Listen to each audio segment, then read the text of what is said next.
Oke Bang Firman, hari ini kan Bang Farhat mendatangi Kemensos gitu ya, Dinsos lah sama Pak Agus. Dinsos katanya Bang Farhat, Dinsos ini menyebut penggalangan dana dari Teknovi ini nggak sah secara hukum. Gimana menurut Bang Firman sendiri? Oke, selamat malam. Saya Dr. Firman Chandra. Terkait dengan sah atau tidaknya sebuah penggalangan dana, sebenarnya tergantung kalau mau kita lihat undang-undangnya dan peraturan pemerintahnya, memang harus seizin, termasuk undian, seizin oleh Kementerian Sosial atau Dinas Sosial setempat. Jadi sebelum penggalangan dana, donasi dan lain-lain dan diumumkan, itu harus ada permohonan dulu kepada Kementerian Sosial dan Dinas Sosial setempat. Kemudian setelah itu dijawab oleh Kemensos. Baru setelah itu penggalangan dana dimulai. Namun beberapa yayasan, bukan hanya Yayasan Teknovi saja, mungkin melakukan upaya yang relatif sama. Artinya tanpa ada izin dari Kementerian Sosial atau Dinas Sosial. Apakah itu sah? Ya sebenarnya sah-sah saja gitu loh. Yang paling penting sebenarnya di sini adalah peruntukan dari dana tersebut. Untuk apa? Kalau memang peruntukannya jelas, katakanlah misalnya ini untuk pengobatan Agus. Karena definisi donasi adalah sumbangan sukarela tanpa paksaan dan tanpa tekanan. Jadi berikan dan lupakan, konsepnya begitu. Setelah itu diberikanlah kepada yang namanya penerima donasi, berapapun nilainya, disepakati saja gitu loh. Apakah 100% semuanya untuk penerima donasi atau sebagian ke yayasan, itu sah-sah saja sebenarnya. Yang paling penting adalah komunikasi sekarang antara yayasan tersebut dengan penerima donasinya. Harusnya disitulah konsepnya. Jangan melebar ke permasalahan hukum. Ini masalah sosial kemasyarakatan, bukan masalah hukum yang harus ada LP, ada gugatan, ada putusan pengadilan, majelis hakim, dan lain-lain. Upayakan dua orang tersebut yang namanya Manovi dengan Mas Agus sejatinya harus bertemu supaya konflik ini tidak melebar menjadi permasalahan hukum. Karena awalnya mereka mengumpulkan donasi dan memang goalnya untuk kesembuhan Mas Agus. Itu yang harus dipikirkan, jangan melebar ada LP, ada perizinan, apakah sudah izin atau tidak, yayasannya sudah berizin atau tidak, jadinya panjang gitu. Jadi upayakan damai saja, damai itu indah loh untuk kesembuhan Mas Agus. Bang, artinya kalau dari segi perizinan dari yayasannya mungkin memang sudah ada, tapi artinya setiap program itu juga harus dapat izin dari Dinsos juga kah atau gimana Bang? Lebih Kan tepatnya banyak programnya gitu. adalah bermohon. Itu harus bermohon dulu sebelum pengumpulan donasi. Karena apa? Nanti Kemensos atau Dinas Sosial akan mengawasi donasi tersebut peruntukannya untuk apa. Dan terakhir audit dari kantor akuntan publik. Betul nggak donasi yang memang diumumkan untuk A itu betul-betul ke A? Karena banyak juga yayasan yang mungkin karena tidak izin ke Kemensos akhirnya digunakan untuk yang bukan peruntukannya. Nah disinilah fungsi dari pengumpulan donasi, fokus untuk peruntukannya. Kalau peruntukannya untuk Mas Agus lah yang bisa memakai, tapi tetap harus koordinasi ya dengan yayasan tersebut. Nah Pak, Bang, kebetulan kan dari Pak Agus dan Teknovi sendiri nggak ada perjanjian secara tertulis gitu ya, nggak ada kesepakatan juga, dan memang dari awal masuknya itu ke rekening Pak Agus secara pribadi. Jadi menurut Bang Farhat sendiri, Pak Agus ini tidak melanggar hukum gitu Bang, gimana Betul. menurut Abang? Pertama ideal, kita ngomong ideal. Idealnya adalah adanya perjanjian tertulis, dimulai dengan penerima donasi dan pengirim donasi dan donaturnya, kalau mau 3 pihak itu masuk. Namun kalau tidak ada tertulis, bagaimana caranya? Ya mereka dikumpulkan bertiga dulu nih, antara Mas Agus, Manovi, sama pengirim donasinya. Itu sebenarnya. Karena kalau ngomong aturan terbaiknya, itu masuk ke hukum perikatan. Ada perjanjian antara pengirim, yayasan, dan penerima. Makanya konsep dari donasi itu sederhana. Sumbangan sukarela tanpa ada paksaan dan tekanan, itu sebenarnya. Nah berhubung donasinya masuk ke rekening Pak Agus pribadi, sebenarnya Teknovi itu berhak nggak Bang untuk meminta Pak Agus ini ditransfer balik ke yayasan, sampai meminta audit, meminta mutasi, itu secara hukum seperti apa sih Bang sebenarnya? Sebenarnya antara Manovi dan Mas Agus itu secara verbal mereka yang tahu kenapa uang yang sudah ditransfer ke Mas Agus diberikan lagi ke Manovi. Yang tahu adalah mereka sebenarnya. Mungkin dilihat chat-chatnya mereka. Kenapa Mas Agus yang sudah ditransfer uangnya dikembalikan lagi ke Manovi. Nah itu harusnya lebih baik dibicarakan baik-baik. Karena sebenarnya mereka yang tahu gitu. Karena apa? Tidak ada perjanjian tertulisnya. Tapi dari chat itu kan ada indikasi-indikasi. Uang yang sudah masuk ke Mas Agus dikembalikan lagi itu apa alasannya dan lain-lain. Sekarang solusinya sebenarnya sederhana, bertemulah Manovi dengan Mas Agus, itu sebenarnya hilangkan pride, harga diri dan lain-lain. Karena apa? Bagaimanapun kalian adalah teman dan selamanya harusnya jadi teman. Oke. Bang, ini kan berujung kepada kuasa hukum dari donatur membuat polling gitu ya, membuat link polling lah pemilihan akan dikemanakan uang donasi ini gitu, penerima manfaat yang lain dikembalikan kepada Pak Agus atau dikembalikan kepada Pak Donatur. Ini menurut Abang secara hukum seperti apa Bang? Apakah sah atau kuat di mata hukum, gimana Bang? Karena nanti akan dibawa ke pengadilan kata kuasa hukum. Karena apa? Ini tidak ada perjanjiannya, tidak ada hukum terikatannya. Jadi kalau memang dari polling itu banyaknya adalah untuk sumbangan ke bencana alam, ya sah-sah saja sebenarnya. Tapi kalau memang mau dibicarakan, karena ini kan peruntukannya awalnya untuk kesembuhan Mas Agus nih matanya. Jadi lebih baik kalau menurut saya dibicarakan saja antara Mas Agus dan Manovi supaya tidak menjadi konflik yang berkepanjangan. Itu yang paling penting. Kemudian para lawyer kalau menurut saya jangan mengidentikan diri ke kliennya atau lawyer tidak identik dengan kliennya, itu paling penting gitu.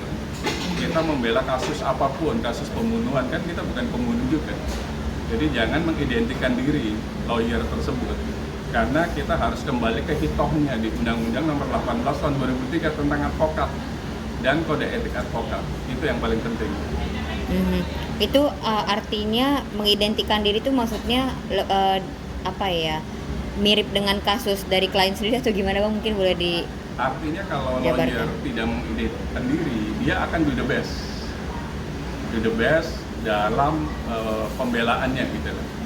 Itu yang paling penting. Jadi pada saat kita membela siapapun, kita bukan identik sama kliennya. Kita membela kasus korupsi, kan kita bukan koruptor juga. Jadi kalau boleh fokus di tupoksi dari lawyernya, pembelaan gitu kan. Bukan membela betul-betul bahwa dia 100% sama dengan kliennya. Karena kita harus kembali ke kode etik advokat Indonesia.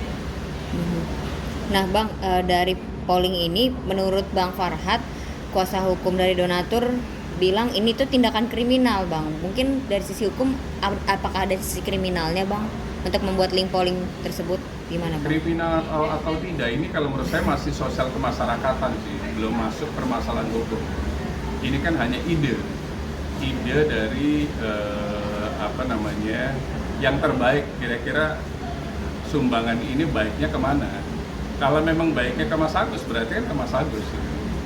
Makanya kuncinya satu, bertemulah Manovi sama Mas Agus itu sebenarnya, supaya tidak melebar gitu kan permasalahannya dan tidak meluas. Akhirnya kan saling lapor-melapor itu gitu. Dan ingat Indonesia menganut Eropa kontinental.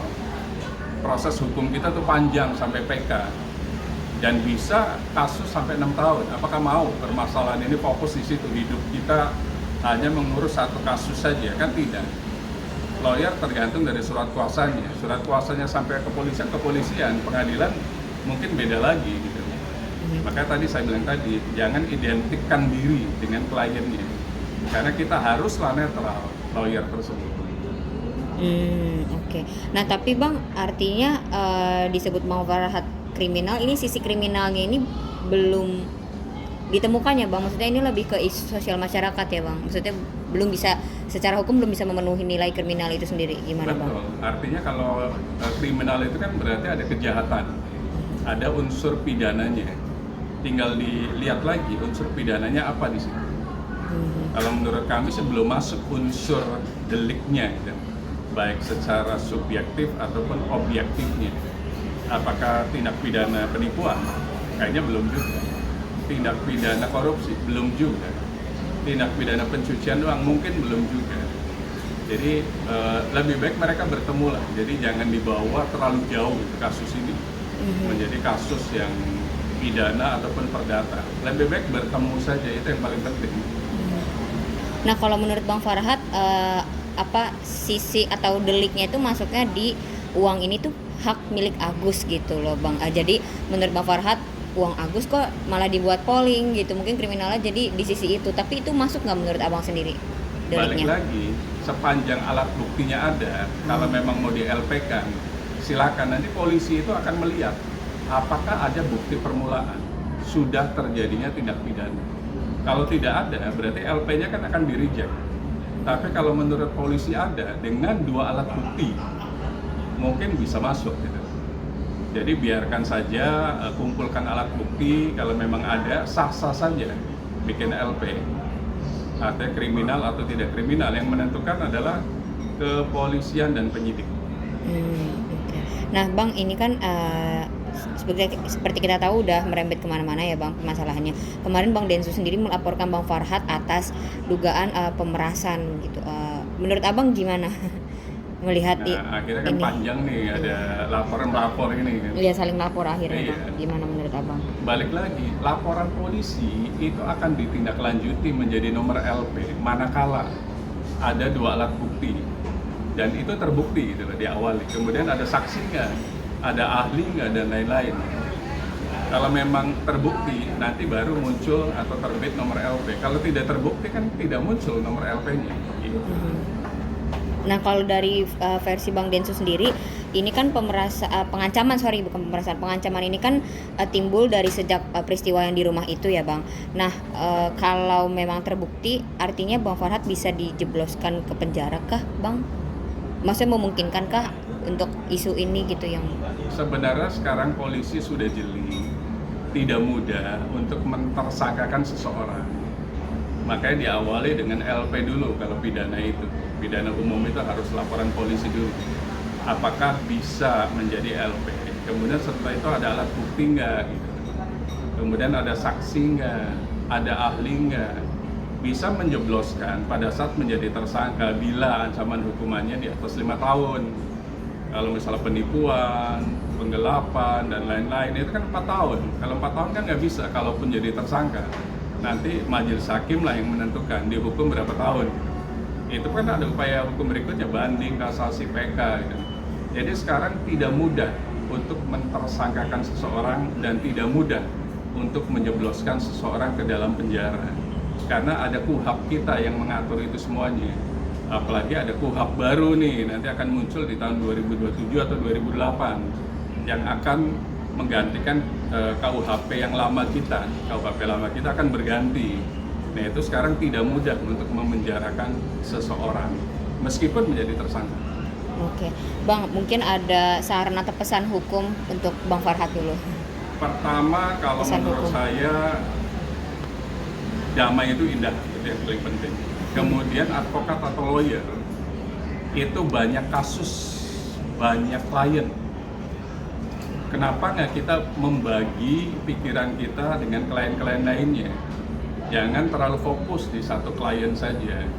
Karena apa? Nanti takutnya mengidentikan diri, jadinya kita terjun fokus intensif hanya satu klien saja.